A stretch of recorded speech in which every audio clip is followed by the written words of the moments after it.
Hello, everyone. I have a very special guest. I always have a very special guest, but I have a That's very true. special You do have guest great guests. and a friend with me today. So, Georgie, welcome to the show. She is from New York. We actually met at an endo patient conference back in 2018. Was it 2018? It was 2018 or 2019. I don't remember, but it was one of those years. And we were standing by each other. And I think we were both maybe crying at one point. But anyway, so we have kept in close touch since then. And welcome to the show, Georgie. Tell us just a little bit about yourself, non-endo related, anything and everything. Sure. Thanks, Melissa, for having me. It's such an honor to know you. And, crying can bond us, right? So, my name is Georgie Kovacs, and I am first, I guess I would say, a mom of an awesome 5-year-old little boy who I worked very hard to have through many years of fertility treatments. I'm originally from Florida. My parents are immigrants from Hungary, and that's where they got sponsored. And I slowly made my way to the Northeast, and now I live in Manhattan. And it's funny because when I grew up in Florida, I was like, when I'm older, I'm going to move to Tampa. And it's so crazy. Like, the more I got exposed to things, I ended up in Manhattan. Definitely different than Tampa. Yep. And I've spent my whole career in the biopharmaceutical industry. I've been a consultant and working in sales, marketing, and training. And in my free time, I have so many interests that I probably need to live about 10 lives. But I do love to travel. Solo dining is so fun because you meet the most cool people ever. And right now I love crafts, but I spend now it's once a year when my son has his birthday. I go on Pinterest like 2 months before I do my research and I make him the best birthday cake ever and do lots of crafts. And then I'm done for a year because that's all I have time for. So just Right. a random bit of tidbits about me. I love it. I love it. That's exactly what I wanted. Exactly what I wanted. Thank you for giving us a little peek behind the curtain. So, Sure. so I typically usually start asking people, when did you start your period? Was it painful? But because we know each other so well, and for the listeners, Georgie actually was asymptomatic, or what we think was asymptomatic, and she has some reflections to share. So, you can talk about when you started your period, but you didn't really have any symptoms until what happened? Where were you in a place where all of a sudden you started to know something in your gut, like something was off? Sure. So, first of all, I have to say, I'll start with this. So what happened is after my wedding, I remember a friend of mine, his wife got pregnant right away after birth control. And I got married and had my honeymoon a few months later because I didn't want to be exhausted on the honeymoon. We wanted to like recover. And I come back from my honeymoon and I had an appointment with my OBGYN, probably like my annual exam or whatever. And the birth control piece. So I didn't want to get pregnant before the honeymoon. I was like, I'm going to get pregnant. I had it planned. I'm going to get pregnant on my honeymoon. I'm going to come back and then our life is going to start. I was like 36 years old, had a plan. Thought nothing of the appointment when she asked me some questions. And then I get a call the next day and it was, you need to go to a fertility clinic. I'm like, what? And I think from then until I had my son, I lived in a daze because I go to this clinic and they stick this rod. Well, first they do all the interviews and discussions where everything was wonderful. And then they're like, oh, come in for an appointment. And I literally felt like I was just like taken away and like on a conveyor belt and just like having people come all over me without any knowledge. And they, stick the big rod in. The guy comes in. I'd never met this doctor. Hi. Actually, I don't think he said hello. Puts the thing in my vagina, looks at this screen, and he said, you need an IVF now. And I'm like, what? Now, and is this still, wait, is this before the honeymoon still? No, now this is after the honeymoon. And so I'm like, what? I called my OBGYN and I said, I need a doctor who's going to have a conversation. This is traumatic. The guy didn't even say hello. It was actually at one of the top fertility clinics, which is unfortunate because if I would have stayed there, things could have worked out differently. But I just was so panicked and shocked because I didn't know anything about fertility. My grandmother has 14 kids. No one in my family had issues. Granted, everyone had kids when they were extremely young, and I was much older. But And wait, go back, Georgie. So you go on your honeymoon, it's great. You don't get pregnant. And then is this when you go to your OB and then how long had it no, it been? was random timing. Like all of this happened. Like, so I get married and Yeah. then I go on the honeymoon, and I think I think right when I got back, I happened to have an appointment. It was Okay. nothing, had nothing to do with. I didn't know if like you were trying for a year or No, something. Got it. This no, is like right after randomly this all happens. Okay. So then right. you go to this top specialist who was not very nice to you. What happens next? So then I called the OBGYN and I was like, what? So she sends me to this other doctor, and he would sit with me, but then it was the other extreme for hours.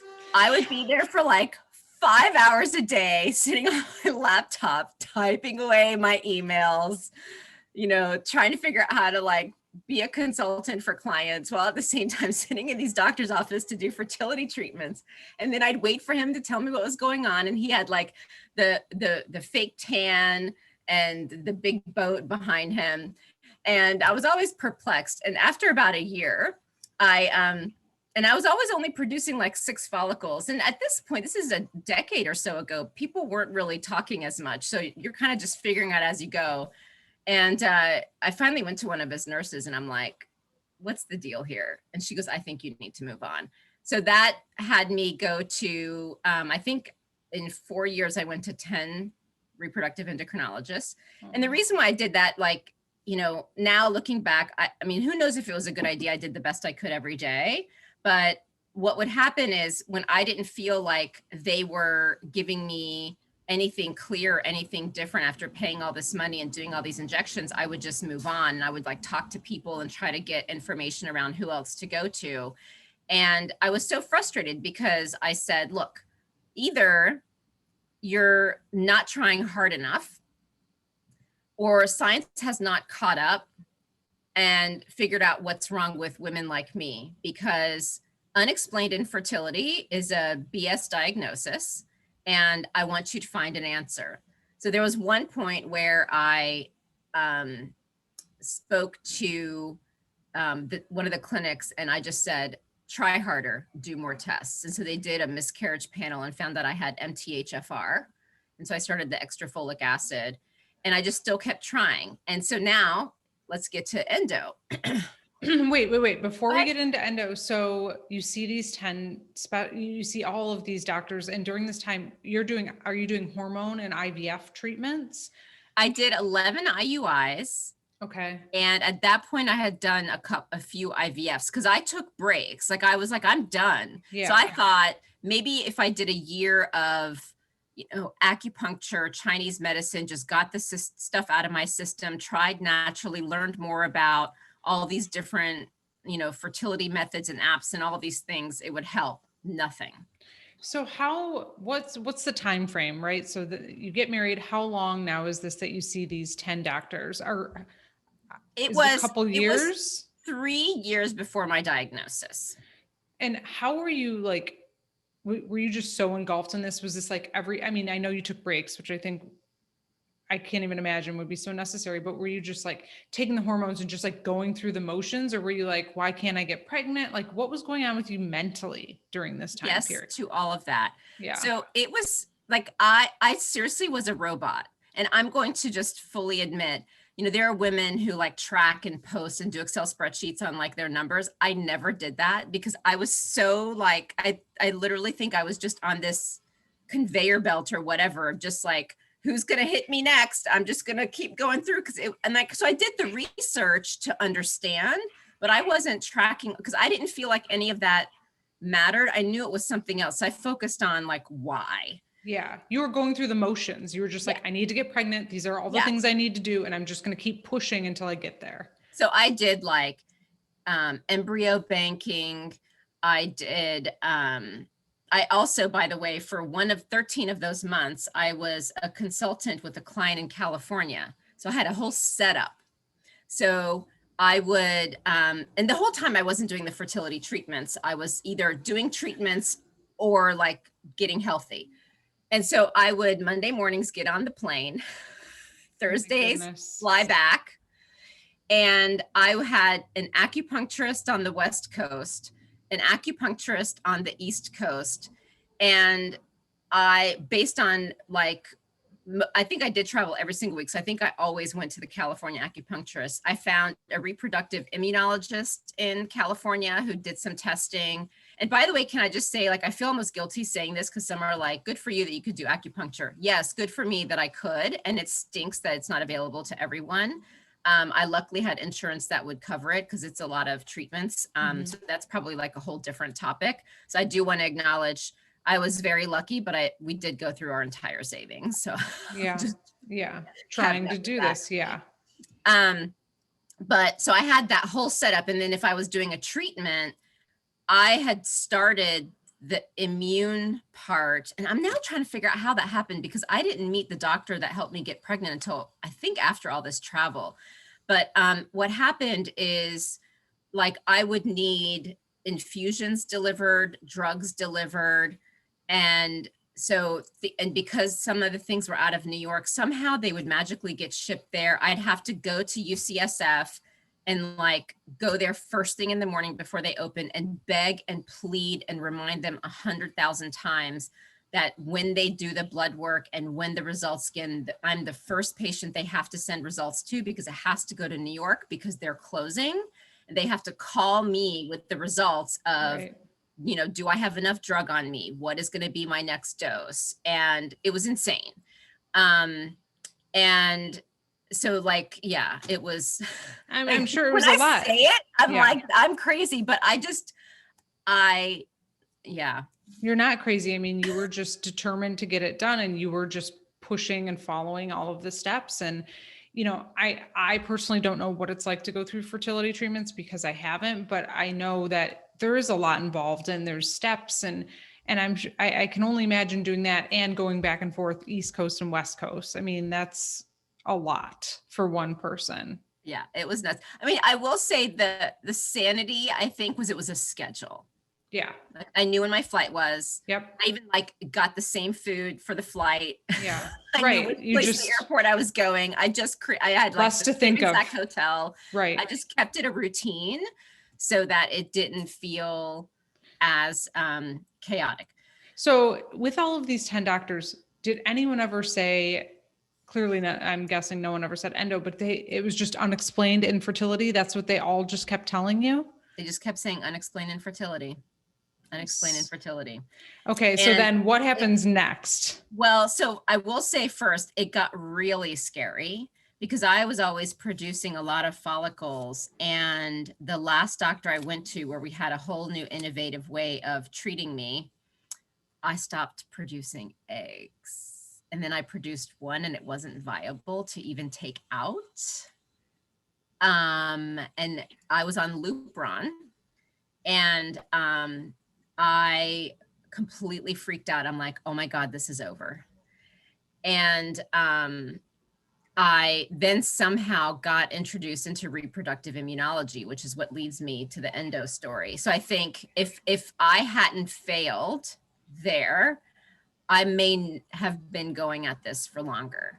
So in some ways, it's like grateful that I failed so miserably because it forced me. And this is what kept happening, is like something would be clear of like, we're done at this clinic. And so I then had to find a clinic that would do something different.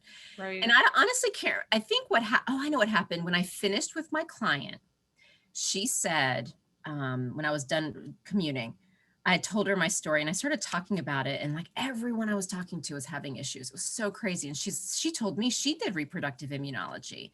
And I had a friend who's a doctor who said that my results showed that I was fine and that I didn't have any issues, and demanded data and science behind it. And as you know now, like, we just don't understand endo. Yeah. And so if it weren't for that client, I probably, again, wouldn't have gone to the immunologist.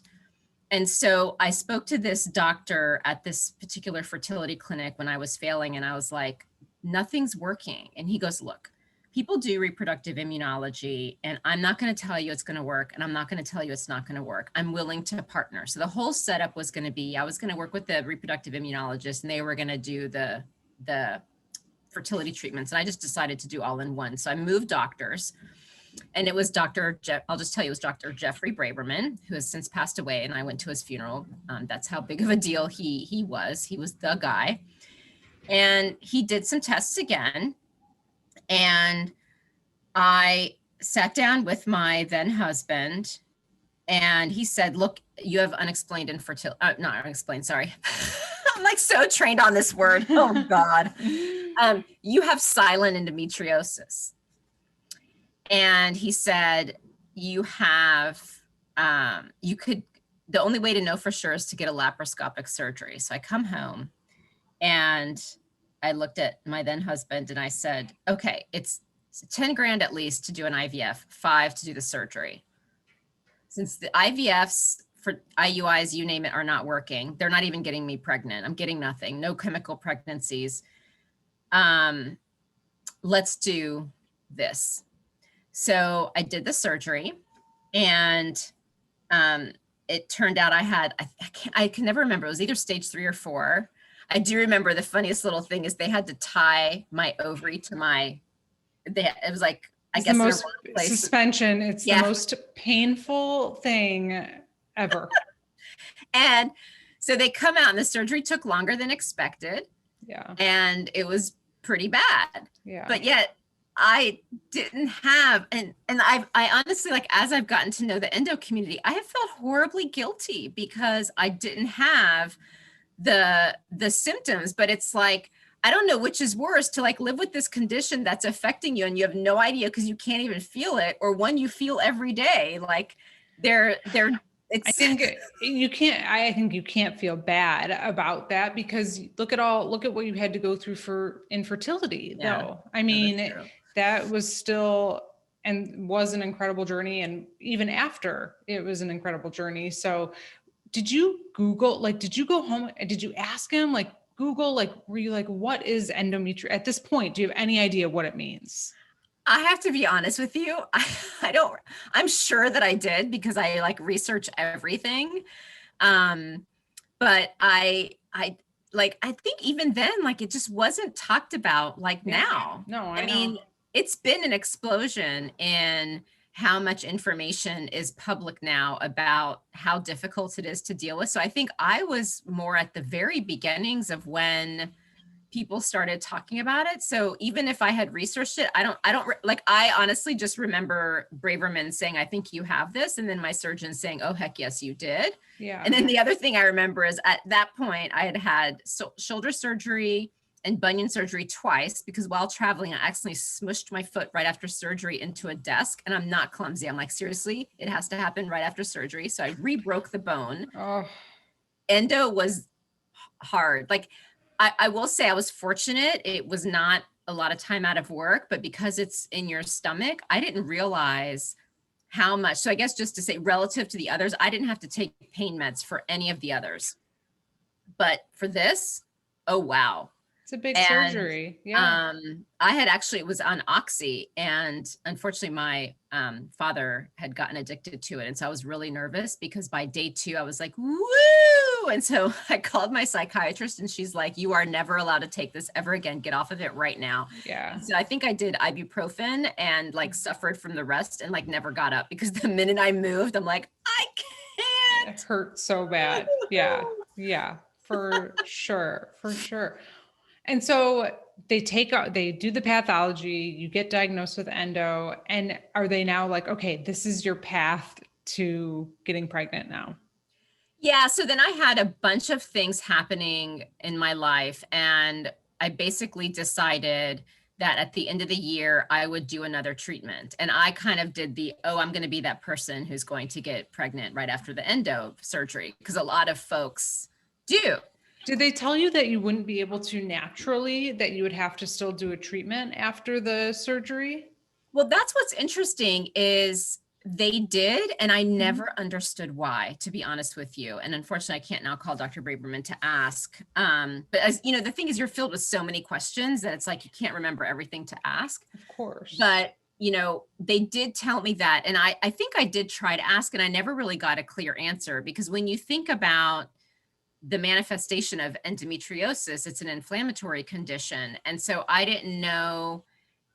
And I think he did answer, but it just wasn't, I guess, to my satisfaction, because I think people still, whatever.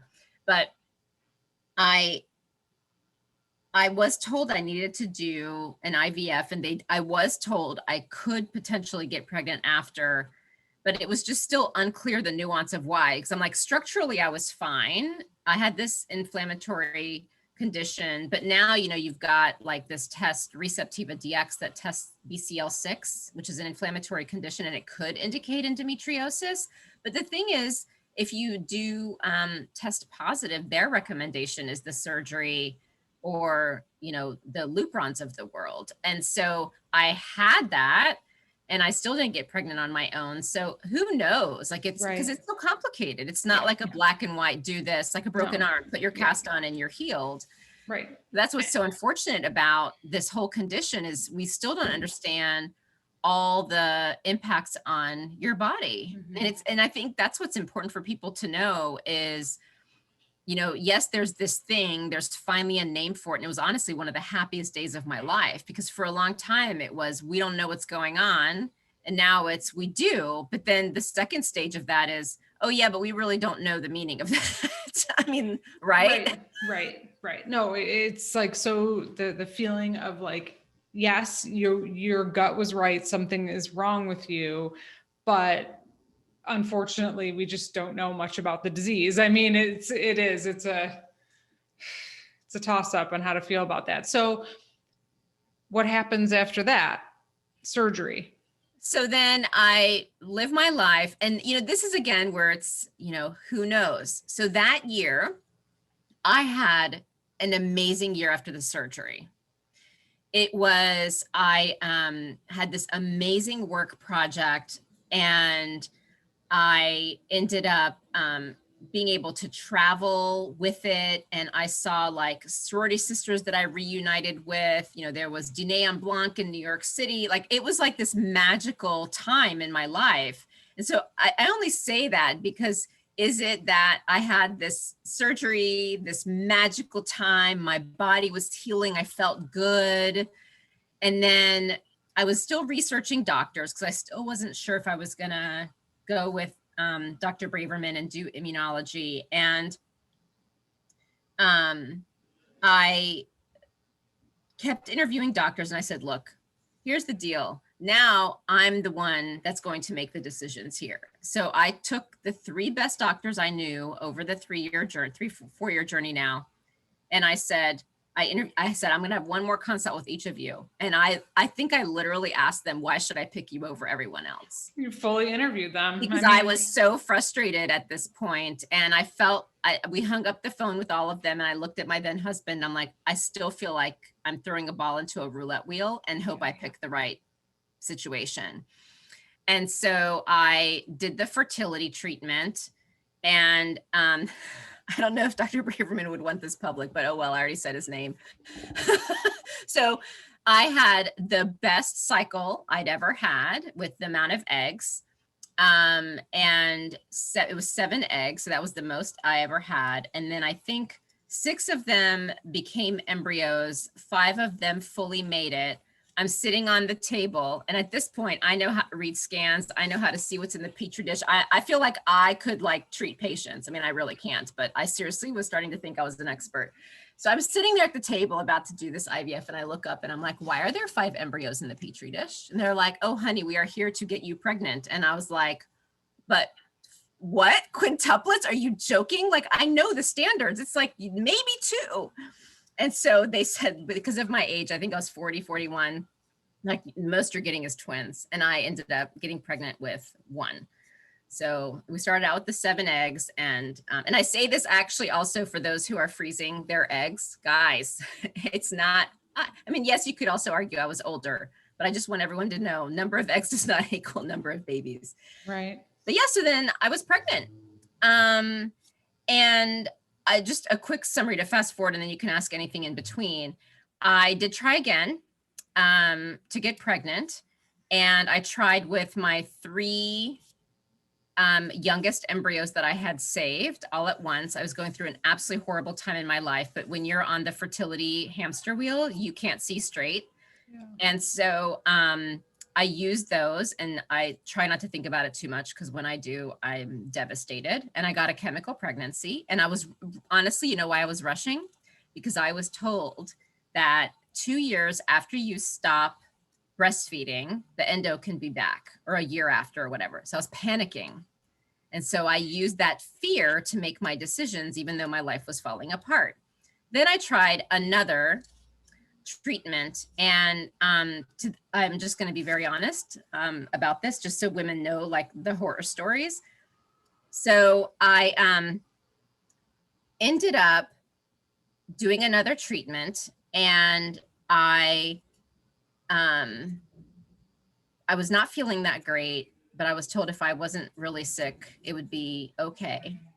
And I was told your endo may be back. And I'm now hearing some have said, even if the endo were coming back, I should have had the surgery again. And let's just say that the doctor that did that didn't have anything helpful to make me feel good about my decision to say about that. And look, everything's meant to be, but I just at least want women to know that, you know, when you're struggling with these conditions, it's so hard to make decisions. Like, you know, I know many women with endo have to have multiple surgeries because of pain. You know, those of us who are trying to have children and are lucky enough to still have our organs to be able to have them, you know, can make crazy decisions. And so it just takes a toll on your sanity. And, you know, I wish a lot of things, but that's kind of what had happened. And that's just how little is understood about the disease, is the experts don't even agree. And, you know, even before I ran across my doctor, yeah, I mean, it's really hard. Yeah, I mean, definitely went through so much when you reflect back on it, I'm sure. And when you reflect back, do you, now that you know so in depth about endometriosis, because I want to talk about what you're doing too and how you're helping others and paying it forward with your experiences, but do you look back now and say, maybe I did have some symptoms, maybe it wasn't the horrible pain, but that now you can almost correlate with endo?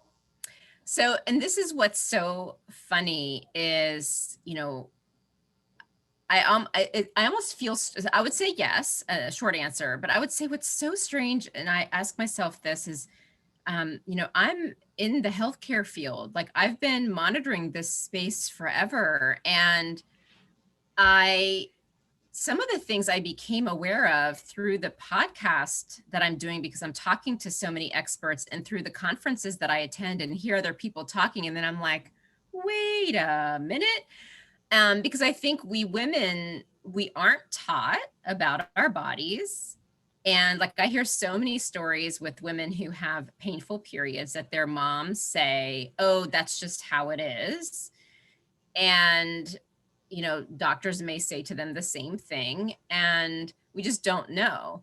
And I look back, and one is, after all of this, I'm like, you know, this, you know, sex position kind of doesn't feel that comfortable. Are you joking? This could be because of the endo? Like, I just thought maybe that's just not something you should be doing, or like, I don't know what I thought. I'm just going to say it. I didn't know. And Yeah. then I remembered when I was little, my mom would have to keep coming to school to bring me new pants. Now, to be honest with you, I still wonder, and I still don't 100% know. Like, I don't feel like I get heavy periods. I don't get what people are talking about. So the question is, back then, because we now know, I'm learning that when young girls start to get their period, it's a hot mess, and it takes at least 2 years to be normalized, and into your early 20s for your cycle to be what it's meant to be. And so I don't think I had any condition. I think I was just that teenager who had probably heavier bleeds. But, also too, like, one of the things I wonder is, or do we have like a predisposition for endometriosis and then something triggers it? Like, I've, since my 20s, have been under excruciating amount of stress, mom with cancer, and there was a lot of drama with her illness and some stuff in my family, and just the fertility treatments and all these things. So some of the things I wonder is, did I not have it as bad or much of it, and all this stress just made it go wacky, which affected fertility? And so I honestly just have so many questions, and we just don't have answers. Yeah, I think it's really interesting that you say, is there something that potentially triggers it? Because I always had really painful periods growing up, like bad, passing out, all, the things that you hear. But I went rock climbing and I fell and I broke my back and I broke my ankle and I broke my elbows. I had a rock climbing accident. And it was the year after that my endo went like haywire, where I was sick every day. And I was just like, I wonder if the inflammation from that tragic event triggered the endo to be worse. I mean, and again, we're not doctors, we have no idea, but I never thought of it until I met someone who was on like a four-wheeler, and she got into a four-wheeling accident, and then her endo got really bad after that. So that was the first thing that I was like, wait a minute. I also broke my back and I got really sick after. Well, so, okay, I wasn't going to say this, but since you brought it up, crazy story. So I had interviewed this woman on the podcast, and she's like, you got to come in for a treatment. And I was delaying, just because I was busy. It wasn't anything else. And I finally go in for a treatment, and she does massage and acupuncture. And so I went in, and I just randomly was like, my hips are bothering me. Like, I can't lift my legs. Like, when I was pregnant at Pure Barre, they would yell at me because I would go on my knees to do these exercises because I couldn't bend over. And I said to them, like, I'm going to pass out. I can't even hold myself on one leg. And they weren't yelling. They were just worried about me suing them. I'm like, I will sue you by standing because I can't, and it hurts. Right. And so I just got on my knees and was like, whatever. So she said, did something happen to you? Because your tailbone is in the shape of an L, and it shouldn't be. And I think you need to go to a pelvic floor PT and get this fixed. So she started working on it. And about a week later, I'm like, hold on a minute. When I was in grad school at NYU, we went skiing in Vermont, and I had a bad fall. It was so bad that my entire backside was black and blue and green and all those colors. It was the most massive bruise. It was like the size of a head. And I thought nothing of it. I mean, it hurt like I was seeing stars. Yeah. But like, I could walk. I didn't know you could break a tailbone. Like, I assumed if I broke something, you would know. I wouldn't have been able to get up. And so I was interviewing a woman about vulvodynia. And she said that on their screening, they actually ask people about their tailbone because it's so common that it can also have a downstream impact. So I asked her, I said, look, I'm not a scientist, but could this have triggered my endo? Yeah. Like, are you kidding me? A ski accident is what led. And because of my long journey of these doctors not having answers, I was now too old to have more children. Like, the impact, the downstream of all of this, like not understanding, not being, like, if someone would have said, hey people, so I'm just going to tell all the ladies, if you have a broken tailbone, or you injure yourself, Yeah. like somehow we need to understand the inflammatory impacts of that. And Yeah. so thank you for saying, because I wanted to share the story, but I didn't know if people would think I'm crazy. But yeah, no, No, I I'm mean, you're not the only person that I've spoken to. I mean, car accidents, other surgeries I've heard. And again, there's no data, there's no agreed. science to back this I up. think So we can all anyone who's agree. Yes. listening, like, Yeah. don't feel like your endo isn't as valid too if you haven't had an accident or something. I just think maybe it makes it worse or it triggers it or Yeah. something because the inflammatory, it's already an inflammatory disease. So maybe it just enhances the pain. I don't know, but I guess for you, you still didn't have the pain. But we could speculate forever. But Yes. you have learned so much from this. So you decided to launch. You have a podcast. You have a beautiful website. Tell us about why you did all of this and what you're doing. Sure. I mean, honestly, it started with this whole experience. I mean, I've been in healthcare, and I'm a consultant, so and my expertise is process optimization. So I see everything as how puzzle pieces fit together. It's like what I do best. And so just I guess I've been collecting this data over my career about the healthcare system and how it can be improved. And I always knew I wanted to build something on my own. And part of it was lack of clarity. Part of it was, how do I get started? Because I felt like the problem to solve was so big. And so then I had my, fertility journey. So I started thinking more about it. And again, I just wasn't 100% sure how to get started. And then NYU sent an email out, and that's where I went for grad school, that they were doing a business plan competition. And I called them up and I'm like, I know a topic, but I don't have a business. And they said, no problem, we help you. And so I decided to start a company around infertility. But through that journey, what I realized is this is not health is not a fertility thing. It's a women's health thing, because if you can't, like in my case, if I couldn't solve for the endo, I couldn't get pregnant. And so I was like, and our bodies are made to make babies, even if we don't want to have one. And I don't know if we women get that. And so I said, this is a women's health problem. And what I was really struggling how to formulate it. And then one day I just kind of said, who reads blogs? Everyone's like listening to podcasts. And so I did a test run where some people that I was interviewing for my blog, I just transferred them to a podcast, and people were listening without me even talking about it. And so I said, I guess I'm becoming a podcaster then. And so, because I'm in industry and went to so many experts, I mean, I have tried the doctors, I've tried the acupuncturists, you name it. Like, I've experienced these people, and I kind of have my trusted network. So if I don't know a sub expert, then I contact the people that I trust, and I'm like, who's the best at X? Like, I have someone I'm going to be interviewing on CBD. I cannot wait.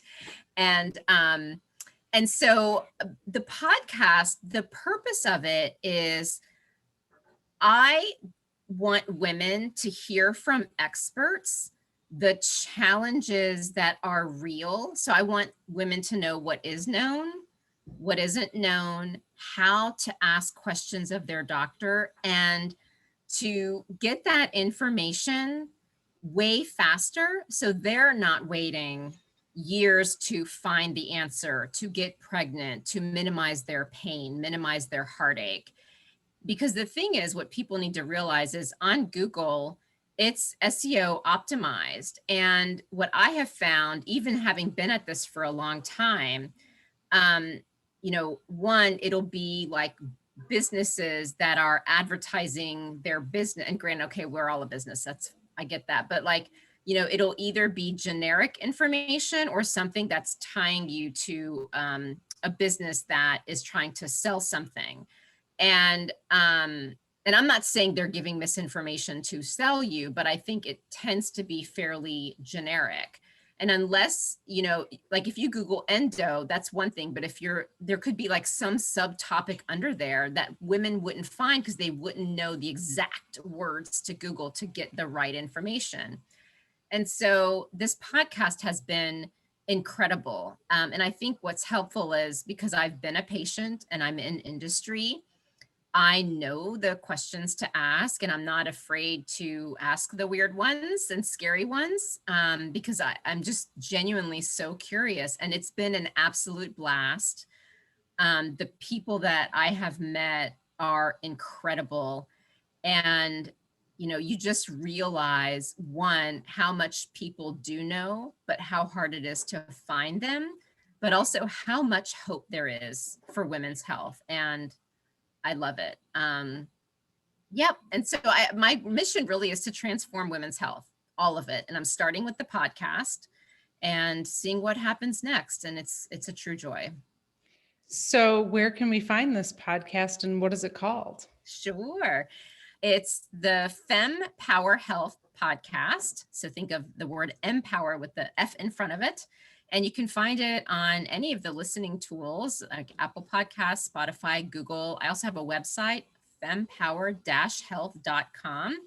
And I have on there blogs. A lot of them are summarized of the podcast. You can find the podcast there. I also have just basic information on different conditions and different places to route to, as well as products that people talk about on the podcast, or products that I have found people recommend that I trust in, just in case people are looking for like books or things like that. And really what I see is, because it's so hard to find the information, what I envision FemPower Health as being the center point where, I help women like come here to figure out the basics, but then through the podcast and the information, I'm helping route you to where you need to go to dive really, really, really, really, really deep. Yeah. And it seems to be working, and I'm just thrilled and honored to be doing this, truly. Well, I'm sure so many people are so grateful for you taking the time to do it and helping them. And like you said, cutting years off of their potential journey that you had to go through so they can get the treatment they need right away. Reflecting back on all of this, and mostly with the fertility journey, is there anything that you, on a parting note, want to leave? Just advice, tips, tricks, something that you learned that you want to leave for the people listening that might help them? Sure. I think that the summary is, one, please be aware that there's a lot that still needs to be understood about women's health. And so it's really important to monitor your body and to listen to your gut and to do your research and to track information. I think one of the people that I spoke to said, we move around a lot. And so, if you're going to doctor, and depending on if and how the medical records are transferred because of the way the data, even with computers, it's not, ladies, it's not like it's being transferred perfectly unless you make it happen. And the way they collect it, it's hard to find. And so, when you have that stream of information all over the place, that can also impact your care. But, please remember, doctors are humans. The doctors I've interviewed also said, think of the doctors as a consultant. You're the expert on your body. And so if you're not finding the answers, join Facebook groups that are specific to your topic. Granted, you may have a lot of symptoms where you can't figure out the answer, and it can be multiple conditions, but just don't stop and don't give up. And you're not alone. There's so many people who face this, but I guess the one sentence is trust your gut. Like, really. It's a theme for this show, because I say it all the time and the guests say it all the time. Your intuition knows. So keep fighting until you get the answers that you deserve and that you know are right. And I just want to thank you, Melissa, because your journey is truly incredible. And I think you're making such a difference. And I love that you're interviewing women with endometriosis, and also just talking to other experts about other aspects, because I think the more women hear even people like them talking, it helps with that sometimes feeling of isolation and fear. And while the data is missing, they can refer to that to start to put the pieces together for their own journey. So thank you for doing that. I think it's such a great approach. Well, thank you. And thank you for all the work that you do and coming on and chatting with us today.